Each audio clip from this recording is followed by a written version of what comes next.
In ancient Oriental wisdom, we have the answers for everything that bothers us in the modern lifestyle and business.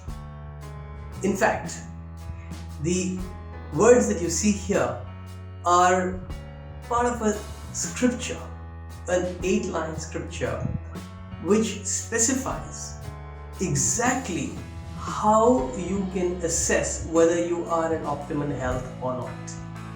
Really, we don't need complicated tests. We don't need to get ourselves poked. We need to know whether the following things, which are 8 in the scripture, and I've added 9, a 9th one from Taoism. That's all. And I want to present these 9 to you with an English word which binds everything together. And that English word is happiness. Because really, if you have health, you have the substrate for happiness. You can build anything on it. Otherwise, you're on a swampy ground. You may do things to be happy, you may buy things to be happy, but health is the key, is what the foundation will rest on. So, are you excited to get started with happiness? H. H is for hunger pangs. You see, unless you are having pangs of hunger, where you are really calling out at specified intervals of the day from inside, there is a demand for food. You know you're not eating right. You're not nourishing your body right. You're not nurturing the thing that is going to last with you all your life. Everything else will come and go. But the day this body goes, you, as you know yourself, go. So having that real hunger for food, not for work or for other things, for food, is a very, very fine indicator of whether you are doing well internally, whether everything that you have set up for your metabolism, for your enzymatic activity, for your hormonal activity is functioning right, because they are sending you the triggers that are so essential for living the right life, the happy life. Number 2, active life. Are you active? Are you filled with energy? Is laziness a part of you? Do you feel like sometimes, okay, there could be exceptions, but sometimes that you just want to do something but can't get yourself to do it? That's because you're down on energy. You are subscribing to inactivity and reducing your potential voluntarily. There's something not so right at the mind level. It does not require a psychotherapist. It requires physical activity. Problems in the mind can be fixed by the body, problems in the body can be fixed by the mind, problems in the mind, body and emotion all together can be fixed by energy. That's the power and that's the trinity of the mind, body, spirit. So we'll talk about mind, body, spirit some other time. You can check out my other videos on YouTube and other places.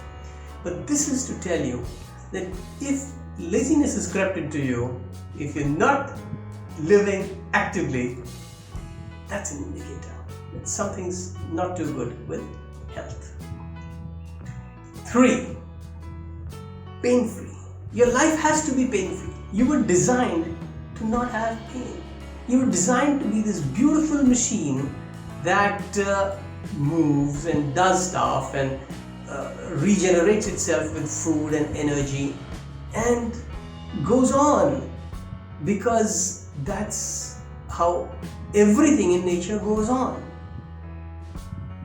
The pain that is felt by animals is only felt either because we make them feel it, or they get into fights, which is a natural consequence of the way that they live.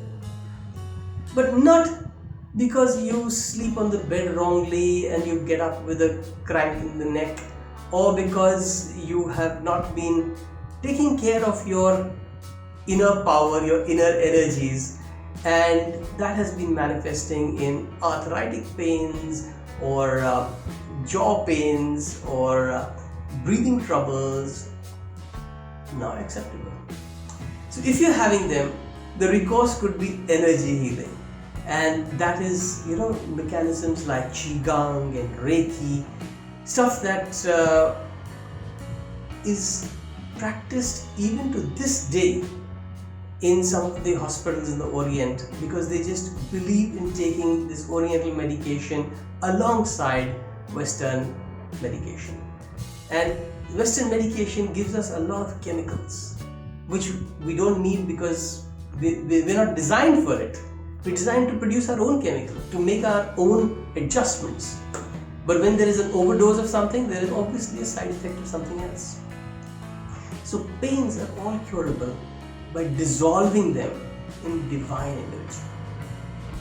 And speaking of dissolving in divine energy and stuff like that, fourth is positive thoughts. You see, thinking results in what we do, and what we do results in what we get. So if you want to get something different, you've got to think differently. But thinking differently does not just happen because somebody says so, or you read a book that says, think differently, or you get WhatsApp messages which are very positive in the morning every day. It happens because of what you do, what's in the center here, and that is your habit patterns. So do you have a habit pattern which is something physical, which you can change to drive a different thought pattern? Getting positive thoughts is a matter of who you are hanging out with. What is your habit of company? It's a habit of what is it that you are constantly working upon. What dominates your life. And you can get more aware, more mindful of this through exercises in logging where your mind goes, and really understanding what is the program that's going on at the back. Like when your cell phone, there are apps that are running in the back and they keep tracking your location and all sorts of things. Likewise, the mind, there is stuff running all the time which we don't know what it is. But when you get to know, that's the one that's interfering with your thought patterns. So think about that. I stands for indigestion.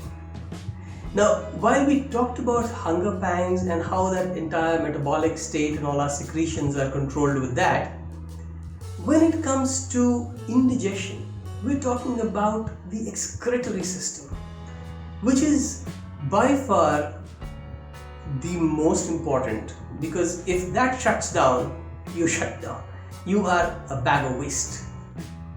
So your bowel movements on time, in the right quantities, and Ayurvedic doctors make a very big deal out of this, because based on what your stool looks like and how often it comes and what shape it takes and the timings, the innate internal pressure that you feel, all that determines your state of health. And they would prescribe based on that, just on that.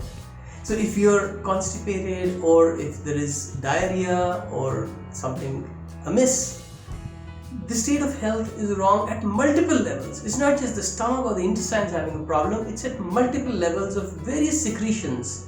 How the spleen is functioning, how the gallbladder is functioning, how the liver is functioning, and a lot of other activity. So watch for that. And again, you could take recourse to a very simple thing like fasting, or liquids, or fruits. Eat as close to nature as possible, unprocessed stuff, and you will be well. Talking of being well, weight is something that bothers a lot of people, and having a normal weight is by far an exceptional indicator. Because given your height-weight ratio, you are the right packet of energy to be doing whatever you have to do. And if you're out of normal weight, whatever you do, bring yourself back to that. Because that is the one thing that's going to define how well you do whatever you do. And I don't think there's much more explanation that you would need for that, because you know if you're overweight, even if the scale is lying to you or your friends are lying to you, you know whether you start panting with a short run.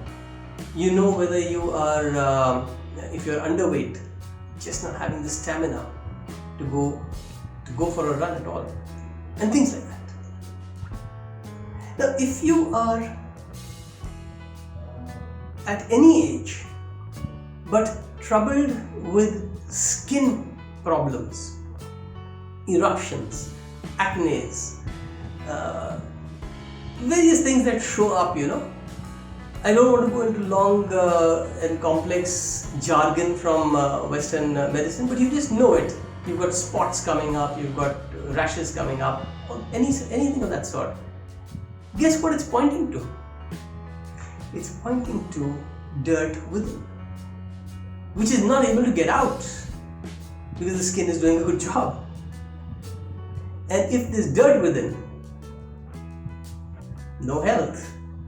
So watch for skin eruptions and examine what part of health, what part of your diet you can control, and some of that might change. So read up about it, because the good thing with the Western medicine and science is that they've done a lot of measurements on a lot of things. And so whenever they have a label for a certain skin problem, they also have some solution which you can then look for. Once you've labeled a problem and you label the kind of causative factors, then you can see how those causative factors can be healed naturally. You don't need to pop pills really. Coming to the last two. The first S is for sleep. Sleep deep. Going into a deep sleep for 6 hours is the biggest gift, the best gift you can give yourself.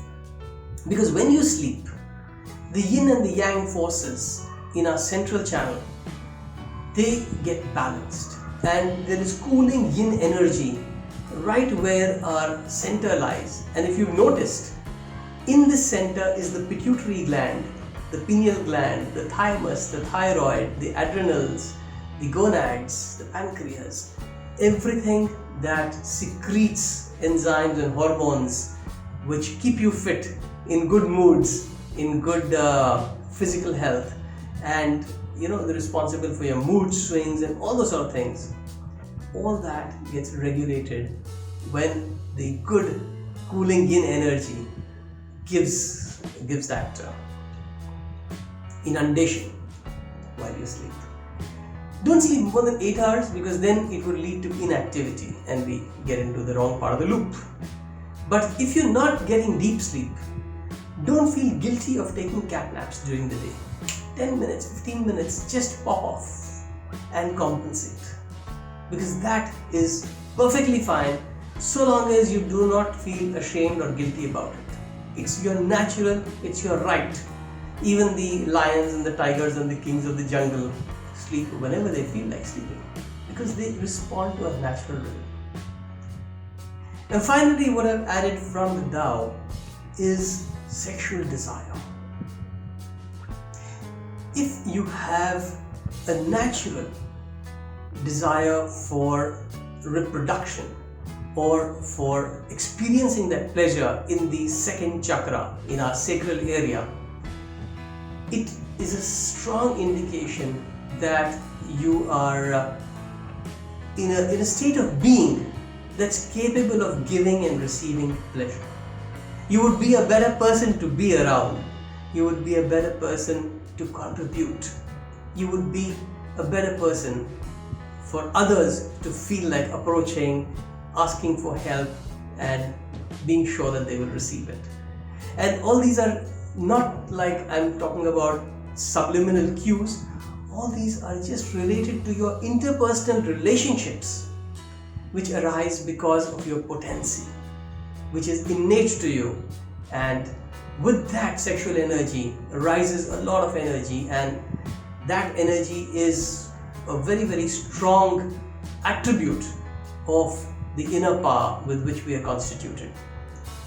So, inner power is the key to changing our outer reality. When we can tap our inner power, when we understand how to build it and how to use this energy, nothing is limiting. Nothing at all is limiting. And that's what so many people who have accomplished so much in the world have proved for us in the past.